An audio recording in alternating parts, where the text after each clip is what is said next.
হয় আমি খুবেই আনন্দিত হৈছোঁ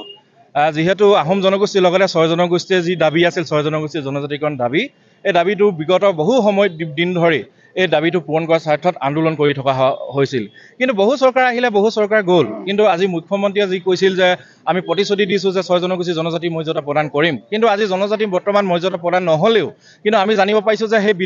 যিখন প্ৰতিবেদন মন্ত্ৰী গোটৰ প্ৰতিবেদন এই প্ৰতিবেদনখন দাখিল হৈছে আৰু দাখিল যেনেকৈ ধৰণে হৈছে মুখ্যমন্ত্ৰীয়ে যেনেধৰণে আমাৰ দাবীবিলাক পূৰণ কৰাৰ স্বাৰ্থত তেওঁ যি ভূমিকা পালন কৰিব বিচাৰিছে ঠিক তেনেধৰণে এই প্ৰতিবেদনখন গৈ এতিয়া পাৰ্লিয়ামেণ্ট যাব এই পাৰ্লিয়ামেণ্টতো যাতে কেন্দ্ৰীয় চৰকাৰে হওক কেন্দ্ৰীয় মন্ত্ৰীসকলে এই প্ৰতিবেদনখন কিন্তু যেনেধৰণে 6 জনগোষ্ঠী জনজাতি মৰ্যাদা প্ৰদান কৰিব লাগে তাৰ ভিত্তিত অসমখন সুৰক্ষাৰ স্বাৰ্থত যিখিনি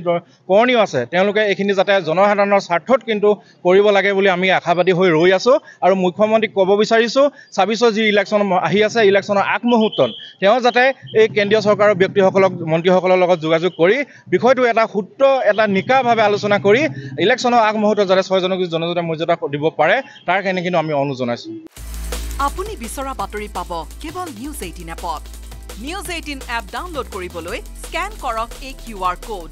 গুগল প্লে ষ্টৰতো পাব এই নিউজ 18 এপ